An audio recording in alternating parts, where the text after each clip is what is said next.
శ్రీ గురుభ్యో నమః. శ్రీపాద శ్రీవల్లభాయ నమః. దత్తాత్రేయ పరబ్రహ్మణ్యై నమః. శ్రీకృష్ణ పరబ్రహ్మణ్యై నమః. శ్రీ విఘ్నేశ్వరాయ నమః. శ్రీ గురుదేవ దత్తాయ నమః. శ్రీ సరస్వత్యై నమః. శ్రీ గురు చరిత్ర సప్తాహ పారాయణము 3వ రోజు 29వ అధ్యాయము. భస్మధారణ మహిమ. నామధారకుడు సిద్ధునితో, గురుదేవ, త్రివిక్రమునకు శ్రీ గురుదేవులు తెలిపిన విభూతి మహత్యమును నాకును విస్తరింపగోరెదను. సద్గురు చరితమునందు తరువాత వృత్తాంతమును కూడా తెలుపగోరెదను అనెను. ఇట్లు శిష్య వచనములు విని ప్రీతుడయి సిద్ధముని శ్రీ గురువులు తెలిపిన భస్మ మహిమను సవిస్తారముగా తెలుపు మొదలుపెట్టెను. శ్రీ గురువులు త్రివిక్రమునితో, పోయి నీకు భస్మ మహిమను తెలిపెదను, సావధానముగా వినుము. పూర్వము కృతయుగమునందు వామదేవుడను మహాయోగి ఉండెను. అతడు స్వచ్ఛందముగా భూమండలమంతటను సంచరించుచుండెను. అతడు శుద్ధుడు, బుద్ధుడు, బ్రహ్మవేత్త, గృహము, భార్య మున్నగు వారినందరినీ అతడు పరిత్యజించెను. కామక్రోధాదులు లేనివాడతడు. అతడు నిస్పృహుడవుటచే భస్మమునే అలంకారముగా ధరించి నారచీరలు, వ్యాఘ్న చర్మమును దాల్చి ఉండెను. ఇటువంటి మహాముని క్షేత్రమును పర్యటించుచు క్రౌంచారణ్యమునకు చేరను. అందు నరసంచారం లేదు. అందు బ్రహ్మరాక్షసుడొకడు అతి క్రూరుడై పురుషులు, పశువులు మున్నగు ప్రాణులను భక్షించుచు నివసించుచుండెడివాడు. ఘోరారణ్యమందు శాంతుడైన వామదేవ మహాముని చూసి ఆకలిగొన్న ఆ అసురుడు ఆ మునిని భక్షించుటకై వచ్చెను. వామదేవుడు మహాజ్ఞాని అగుటచే అతి భయంకరముగా ఉన్న బ్రహ్మరాక్షసుడు వచ్చినను జంకుబొంకులు లేక నిశ్చలముగా నిలిచి ఉండెను. బ్రహ్మరాక్షసుడు ఆవేశముతో ఎగిరిపడి వామదేవుని పట్టుకొనెను. ఆ వామదేవుని శరీరమందలి భస్మమును తాకినంతటనే ఆ బ్రహ్మరాక్షసుడు జ్ఞాని అయి పెక్కు పూర్వజన్మలు జ్ఞప్తికి వచ్చెను. వాని సమస్త పాపములను దగ్ధములయ్యెను. పూర్వజన్మ జ్ఞానము లభించెను.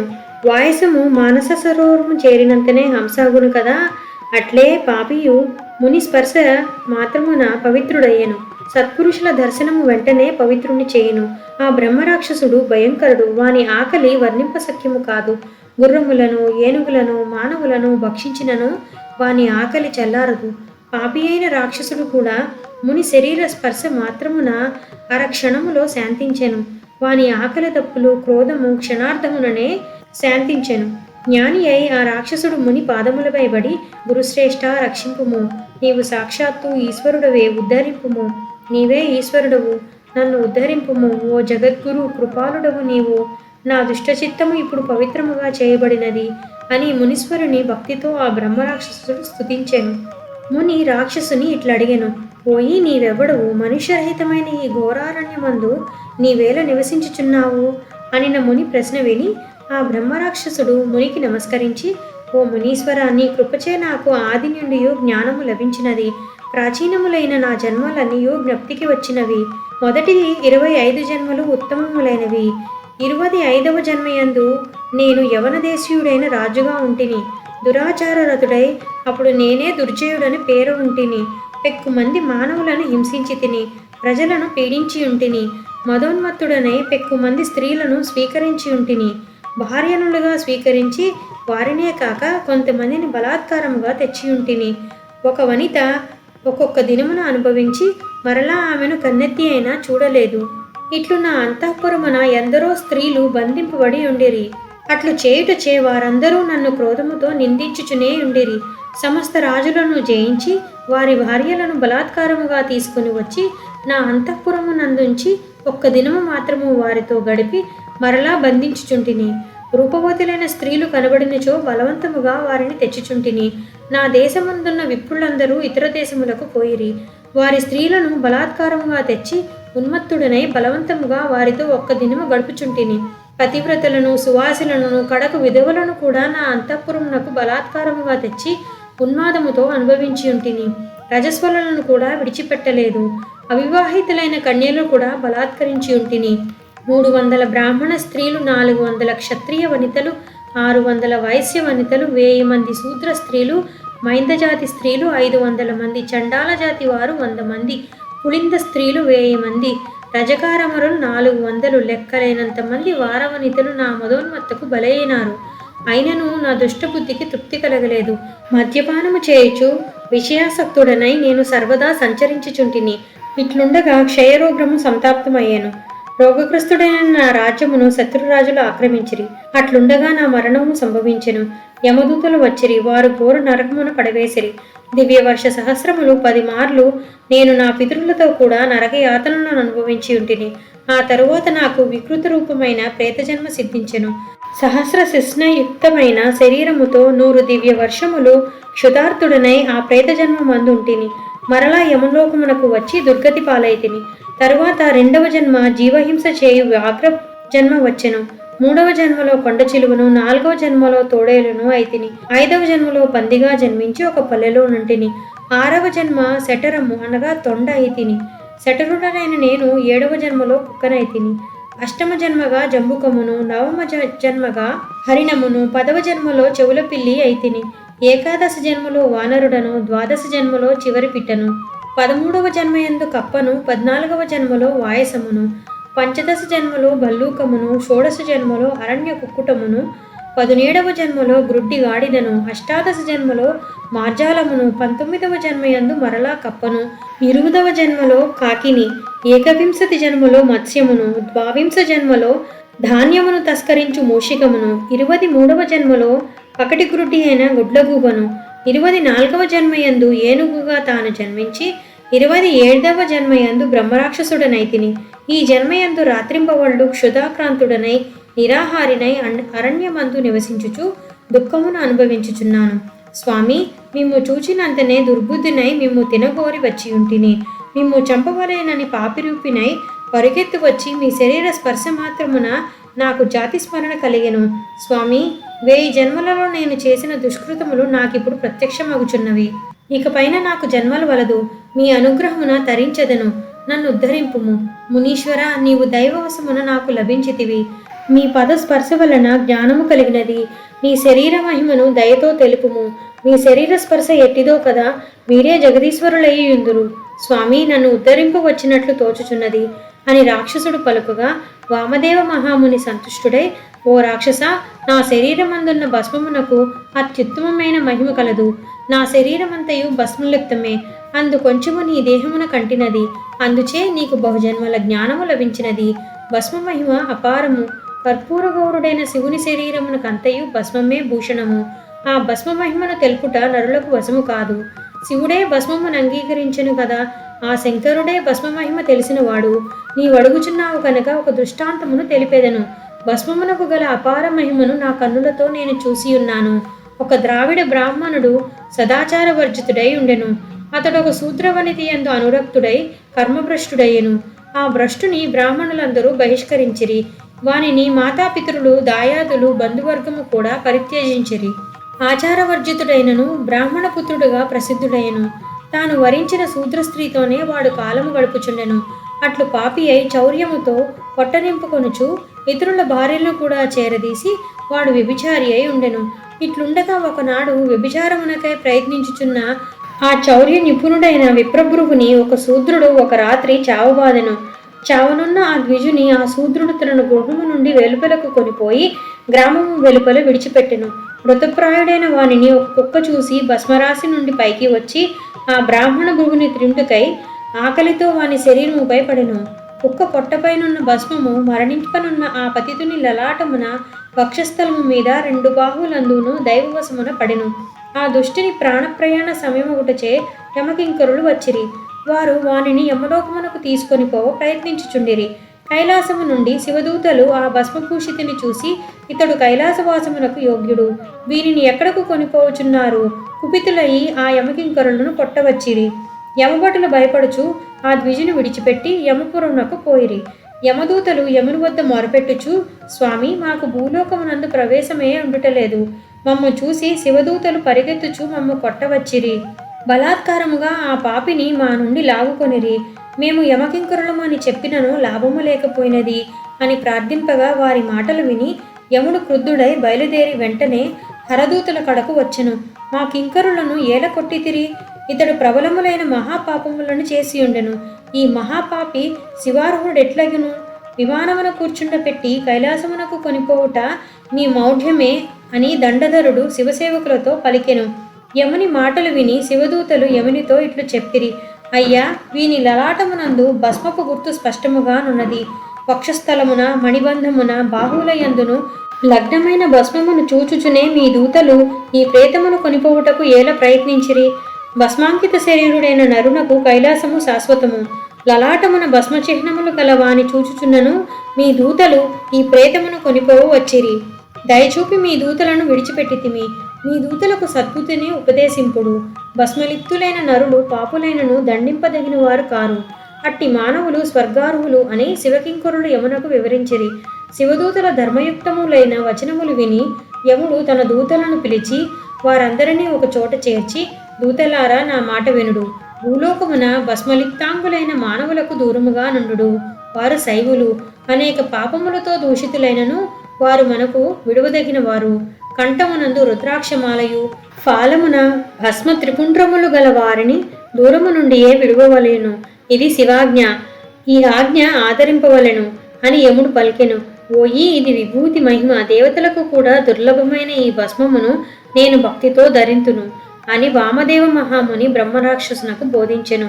అంతట బ్రహ్మరాక్షసుడు మునికి నమస్కరించి, జగదుద్ధారక వామదేవ, నన్ను ఉద్ధరింపుము. సహస్ర జన్మల స్మరణము చేకూర్చిన నీ పాదయుగమును నేను చూడగలిగితిని. ఏదో కొంచెము పుణ్యం ఎప్పుడో నేను చేసియుందును. అందువలనే నీ సాంగత్యము నాకు లభించెను.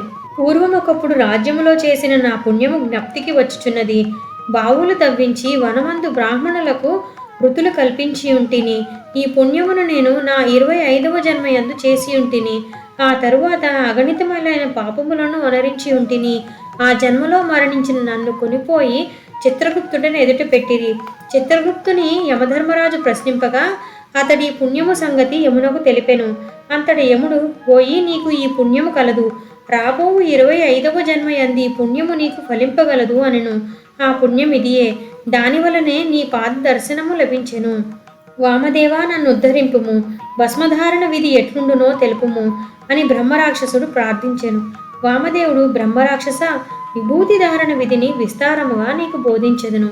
ఒకప్పుడు మందరగిరిపై విలాస క్రీడకై గిరిజాపతి ఏతించెను. కోటి ప్రమదగమనులు వెంటరాగా ఈశ్వరుడు గిరిశిఖరమున కూర్చుండెను. 33 కోట్ల దేవతలు వెంబడించగా దేవేంద్రుడు అచ్చటకు వచ్చెను. యముడు, అగ్ని, వరుణుడు, వాయువు, కుబేరువు మున్నగు దిక్కుపాలకులు, చిత్రసేనాదులైన గంధర్వులు, యక్షులు, కేచరులు, పన్నగులు, విద్యాధరులు, కింపురులు, సిద్ధులు, సాధ్యులు, గుహ్యకులు, వశిష్ఠుడు, నారదుడు, దేవాచార్యుడైన బృహస్పతి, సూర్యుడు, పితృదేవతలు మున్నగు వారందరూ ఈశ్వర సన్నిధిని చేరియుండిరి. విమలములైన ఋషిగణము, దక్ష ప్రజాపతి మొదలగు మానసపుత్రులు, ఊర్వశి మొదలైన అప్సరసలు, ద్వాదశాదిత్యులు, అష్టవసువులు, సప్తమాతృకలు, చండికాదేవియు శివసన్నిధిలో నుండిరి. అశ్విని దేవతలు, త్రయోదశ విశ్వేదేవులు, మరుదగ్గణము, మహాకాలుడు, మహానీలుడు, భూతపతి, నందికేశ్వరుడు, దండధరులైన పార్షదులు యుగము, మణిభద్రుడు, వీరభద్రుడు, దేవమాన్యుడు, వృకోదరుడు, షట్కరుడు, శంఖకర్ణుడు శివ సమీపమునకు చేరిరి. కుంభోదరుడు, మందతుడు, వికటుడు, కర్ణాధారకుడు, ధారకేతువు, మహావీరుడు, భృంగీరటుడు, భూతనాథుడు, నానావర్ణ శరీరములను నానారూపములను ధరించిన వారైన ప్రమధులను పేరుగల రుద్రగణమును ఈశ్వర సన్నిధికి వచ్చిరి. గణములందు కొందరు కృష్ణవర్ణులు, కొందరు పసుపు పచ్చని వారు, మరికొందరు రక్తవర్ణులు, ఇంకను కొందరు ధూమ్రవర్ణులు, హరితవర్ణులు, కొందరు చిత్ర వర్ణములు గలవారు, కొందరు మండూక వర్ణములైన రుద్రగణములు గలవారు వచ్చిరి. నానాయుధులు, నానాస్త్రులు, నానా వాహనభూషణులు, కొందరు వ్యాఘ్రముఖులు, కొందరు సూకరాశ్రులు, మరికొందరు గజాననులు, ఇంకొందరు మకరముఖములు, కొందరు కుక్కముఖము వారు, మరికొందరు మృగాసనులు, కొందరు ఊర్ధ్వాననులు, కొందరు శరభుములు, కొందరు సింహాననులు, కొందరు చిల్లపిట్ట ముఖము గలవారు, మరికొందరు బకవదనులు, కొందరు ముఖములే లేనివారు, కొందరు రెండేసి ముఖములు గలవారును వచ్చిరి. ఏకముఖులు, చతురాననులు, అనేక వదనులు, చతుర్భుజులు కూడా అచటికి వచ్చిరి. ఏకహస్తులు, ద్విహస్తులు, పంచహస్తులు, షట్కరులు, పాదహీనులు, కర్ణహీనులు, బహుకర్ణులు, ఏకకర్ణులునైన రుద్రగణముల గలవారు వచ్చిరి. కొందరు ఏకనయనులు, కొందరు బహునయనులు అయి, కొందరు స్థూలులు, పొట్టివారు, కొందరునై వారచ్చట చేరిరి. ఇట్టి గణములతో పరమాత్మ మూర్తిమంతుడై సింహాసనమందు ఉపవిష్టుడై సప్తప్రబలాయుండి ఉండెను. ఆ సప్తప్రభులలో మొదటి ప్రభావళిలో రక్తవర్ణమై సాటిలేనిదై రత్నమయమైన రంగులలో ఉమాపతి సింహాసనం ఒప్పుచుండెను.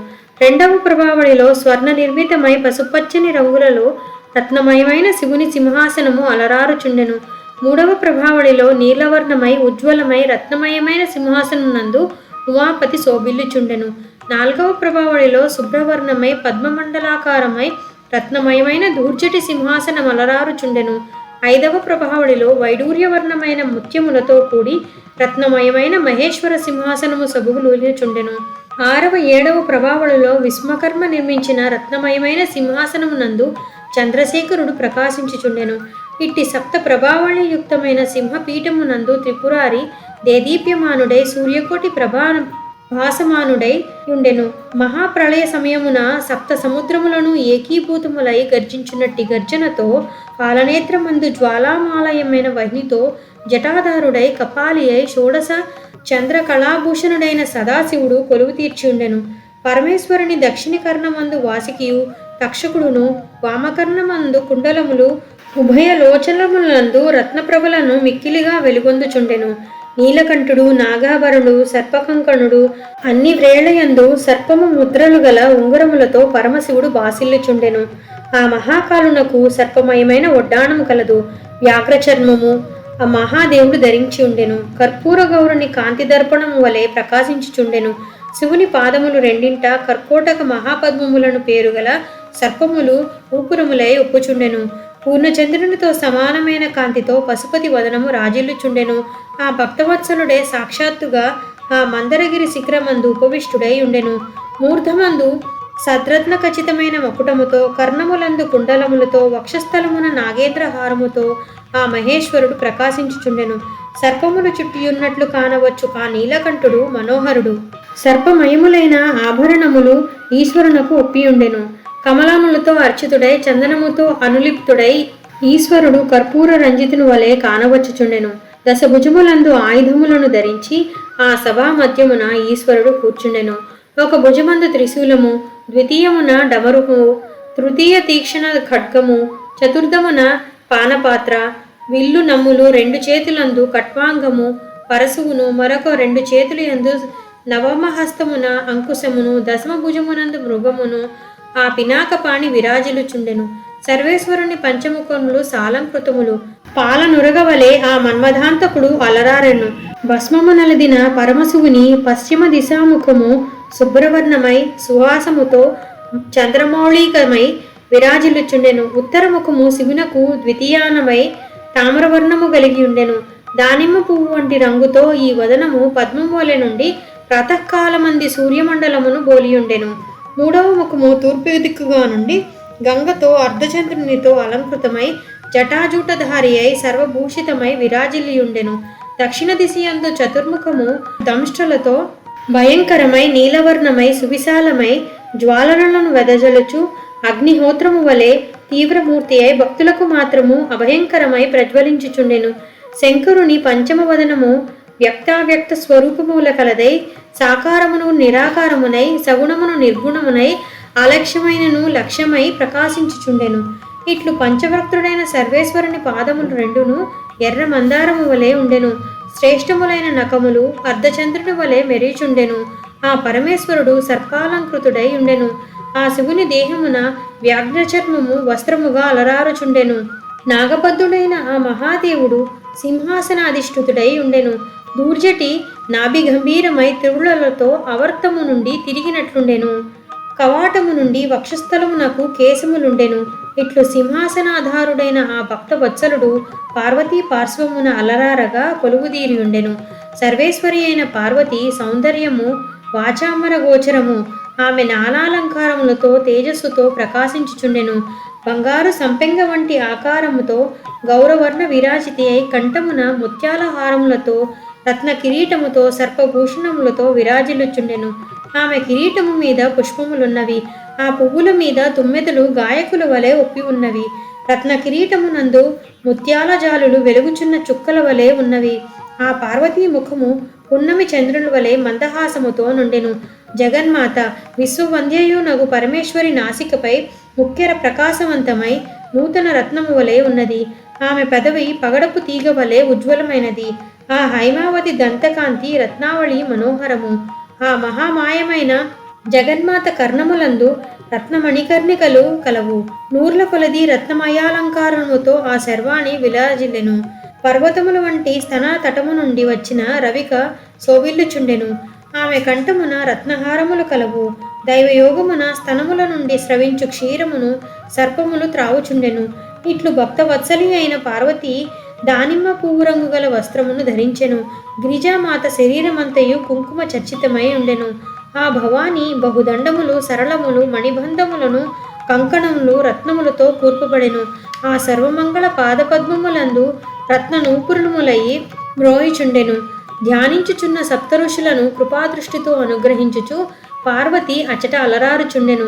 ఆమె లలాటమునందు అష్టమీ చంద్రుని వలె స్వచ్ఛమైన తిలకము విరాజిల్లుచుండెను.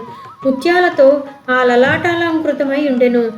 ఆ హిమాద్రి తనయ నానాలంకార భూషిత ఆమె జగన్మాత శంభుకాంత సర్వేశ్వరీయుక్తుడైన పరమశివుడు మూర్తిమంతమైన ఆత్మచిశక్తితో కూడియుండినట్లుండెను. ఆ పరమేశ్వరుని చూచుటకై దేవతలో కూడా దేవేంద్రుడు వచ్చెను. సమస్త దేవతలు దేవర్షులందరూ వచ్చిరి. సనత్కుమారుడు మున్నగు వారును శంకరుని చూడవచ్చిరి. సనత్కుమారుడు శివపాదపద్మములను స్పర్శించి శివునకు ప్రణమిల్లి వినయావనతుడై శంభో నీకు జయము జయము, ఉమాకాంత నీవే విశ్వకర్తవు, ఈ త్రిలోకమున నీవే ధర్మార్థ కామమోక్షములను నొసగువాడువు. స్వామి, నా మీద దయతో సంసార సాగరమును తరించుటకు సర్వ పాపములు నశించుటకును శ్రమ స్వల్పమై మహాఫలము నొసగునట్టి ఒక సాధమును ఇప్పుడు యాచించుచున్నను. ఆ సాధనము అనాయాసముగా చతుర్వర్గమును ఫలింపచేయునదే ఉండవలెను. ఓ సర్వదాత, పుణ్యములన్నీయు శ్రమసాధ్యములు కావున మానవుల హితమునకై సులభమైన సాధమును ఆనతినీయవలయును స్వామి అని విన్నవింపగా ఈశ్వరుడు సనత్కుమారుని ప్రార్థనకు సంతసించి మునులు వినిచుండగా ఇట్లనెను. ఓ ఋషులారా, త్వరలో పుణ్యఫలము నొసగు విధమును తెలిపెదను వినుడు. ఇది ధర్మార్థ కామ మోక్షములకు పరమ సాధనము, వేదశాస్త్రములకు సమ్మతము, స్వర్గమునిచ్చునది, ధర్మబద్ధము, దుష్కరము కానిది, అనంత పుణ్యములను వసుగునది, భస్మ త్రిపుండ్రములను ధరించుటయే ఆ సాధనము అని శివుడు సనత్కుమారునకు ఉపదేశింపగా, ఆ తపస్సి స్వామి, భస్మధారణ విధి తెలుపుము. ఆ భస్మ ద్రవ్యమేమి, దానిని నెట్లు ధరింపవలను, ఎచట ధరింపవలనేము, శక్తి ఏమి, దేవత ఎవరు విస్తారముగా చెప్పవలసిందన్నచు పరమశివుని పాదములపై పడెను. అంతటా శంకరుడు ఇట్లు పలికెను. భస్మమునకు ద్రవ్యము గోమయము, దేవత అగ్ని, జాపాలముని తెలిపినట్లు భస్మము చేయవలను. లేదా ఇదివరలో చేసిన యజ్ఞమందలి భస్మమును ధరించినను మానవులు బహుపుణ్యము లభించును. సద్యోజాతం అను మంత్రముతో గ్రహించి అగ్ని అని జాబాల ప్రోక్త మంత్రముతో అభిమంత్రించి మానసోక్తే అను మంత్రముతో అంగుష్టముతో స్వచ్ఛమగునట్లు మర్దించి భక్తి భావితుడై త్రయంబకం అను మంత్రముతో శిరస్సును ధరింపవలను. త్రియాశం జమదగ్నే మున్నగు మంత్రములతో యథాక్రమముగా యథాస్థానముగా మంత్రపూర్వకముగా బుధుడు త్రిపుండ్రములను ధరింపవలను.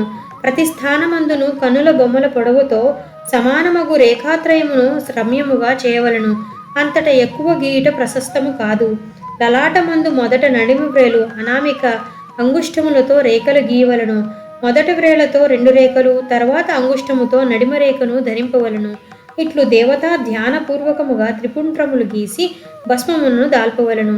దేవతాదులు 9 ప్రసిద్ధములు.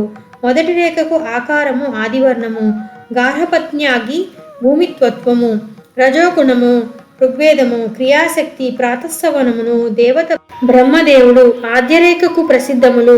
ద్వితీయ రేఖకు ఉకాలము వర్ణము, దక్షిణాగ్ని, నభస్సుతత్వము, యజుర్వేదము, మధ్యందినమందు సవనము, ఇచ్ఛాశక్తి, అంతరాత్మ, దేవత విష్ణువుగా ప్రసిద్ధి. తృతీయ రేఖకు మకారము వర్ణము, అహవనీయాగ్ని, కథత్వత్వము, జ్ఞానశక్తి, తృతీయ సవనము, భవాపహారి అయిన శివుడే దేవత. ఇట్లు వర్ణాదులను ముందుగా స్మరించుచు త్రిరేఖలు లిఖింపవలను. ఇది భస్మ త్రిపుండ్రమనడి ఉత్తమ వ్రతము. వేదశాస్త్రాది సమ్మతమైన ఈ వ్రతము నిత్యమును ఆచరింపవలను. ఈ వ్రతము చేయి వానికి పునర్జన్మ లేదు. సమస్త పురుషార్థములను వానికి సిద్ధించును. బ్రహ్మచారి, గృహస్థు, వానప్రస్థుడు, యతియు ప్రతిదినము శ్రౌతస్థార్థకము కర్మలయందు భస్మ త్రిపుండ్రములు ధరింపవలను. ఉపపాపములు మహాపాపములు సర్వమును దీని వలన నశించును. భస్మధారణ వలన నరుడు శీఘ్రముగా పుణ్యాత్ముడగును. శ్రీహంతకుడు, క్షత్రియహంత, వీరహంత, ఆత్మహంతకుడును భస్మధారణ వలన పవిత్రుడై శుద్ధాత్ముడై క్షణకాలములో పుణ్యవంతుడగును. శ్రద్ధాభక్తులతో మంత్ర విధిపూర్వకముగా భస్మధారణ చేసిన వాని మహిమ అపారము. అతడు దేవలోకమునందు వ్యందుడగును. విధి తెలియని వాడైనను శ్రద్ధాభక్తులతో ప్రతిదినము భస్మధారణ చేసిన వాడు ముక్తుడగును. పరద్రవ్యమును అపహరించిన వాడు, పరస్త్రీ సంగమందాసక్తుడు, పరనిందారతుడైన పాపపీడి కూడా దీని వలన పవిత్రుడు కాగలడు. పరక్షేత్రమును అపహరించిన వాడు, పరులను పీడించువాడు, సస్యములను, తోటలు మున్నగు వానిని నరికిన వాడును ఈ భస్మధారణచే పునీతుడగును. అసత్యవాది, లోభి, గృహదహనము చేసిన వాడును, వేదములను విక్రయించిన పాపి కూడా భస్మము వలన శుద్ధుడగును. కూట సాక్ష్యము చెప్పినవాడు, దుష్టవాక్యములు పలుకువాడు, మాయావియు, తన పొట్ట నింపుకొనివాడు నగును పాపియు భస్మధారణచే పవిత్రుడగును. గోవును, భూమిని, తిలలను, హిరణ్యమును, మహిషిని, వస్త్రములను, అన్నములను, కంబళములను ప్రతిగ్రహించిన పాపియు కూడా భస్మముచే పరిశుద్ధుడగును. ఎచటనైనను ద్విదళములు గల ధాన్యమును మున్నగు వానిని నీచుల నుండి పరిగ్రహించి పాపి అయిన వాడి కూడా భస్మధారణచే శుద్ధి పొందును. దాసి, వేశ్య, విటకత్తె, శూద్ర స్త్రీ, రజస్వల వీరితో సంబంధము పెట్టుకున్నవాడును భస్మముచే పరిశుద్ధుడగును. కన్యా విధువుల సంబంధము పెట్టుకొనినను పశ్చాత్తపుడై భస్మధారణ త్రిపుంట విధానముతో చేయనుచో పునీతునగును. మాంసము, గోరసము, సముద్ర ద్రవ్యములు మున్నగు వాని క్రయము చేసిన వాడు పశ్చాత్తపుడైనచో భస్మము వలన పరిశుద్ధుడగును. స్వతసిద్ధముగా పునీతుడైనను భస్మధారణ వలన పుణ్యాత్ముడగును. తెలిసి చేసినను తెలియక చేసినను పాపములు సోకిన వాడు భస్మముచే పవిత్రుడగును. ఇది సమస్త పాప నాశకమైన భస్మ మహత్యము ఉత్తమము. కానీ ఈ భస్మధారణము శివనిందకుడైన పాపిని మాత్రము పునీతను చేయదు. శివద్రవ్యమును అపహరించిన వాడును, శివుని శివభక్తులను నిందించిన వాడును పాపము నుండి నిష్కృతి పొందజాలడు. భస్మధారి భూవలయమున గల తీర్థములందు స్నానము చేసినచో సమానము. అనంతములైన మంత్రములు జపించిన వారితో భస్మధారి సమానము. 1000 పూర్వజన్మలయందు చేసిన పాపములు క్షాళితమై భస్మధారి పితరులందరూ ఉద్ధరింపబడెదరు. ఇహలోకమున శతాయుషము నొంది సకల సౌఖ్యములు అనుభవించి సర్వ వ్యాధులు నివారణయై భస్మధారి వర్ధిల్లును.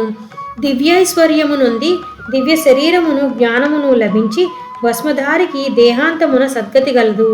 వాని దేహమంతమున విమానాగ్రమున కూర్చుండబెట్టుకొని అప్సరోగణములు సేవించుచు స్వర్గమునకు కొనిపోయెదరు. భస్మధారికి సిద్ధులు, గంధర్వులు, విద్యధారులు, ఇంద్రుడు మున్నగు దిక్పాలకులు కూడా నమస్కరింతురు. అతడు చిరకాలము స్వర్గమునందు సంతోషముతో నుండి బ్రహ్మలోకమునకు పోవును. బ్రహ్మలోకమున కల్పశతము నివసించి విష్ణుధామమైన వైకుంఠమునకు పోవును. వైకుంఠమున బ్రహ్మకల్పత్రయము నివసించి భస్మధారి అక్షయలోకమైన కైలాసమునకేగును. అచటనతడు శివ సాయుధ్యమునందును. కావున సనత్కుమార, నీవు భస్మ త్రిపుండ్రములనే ధరింపుము.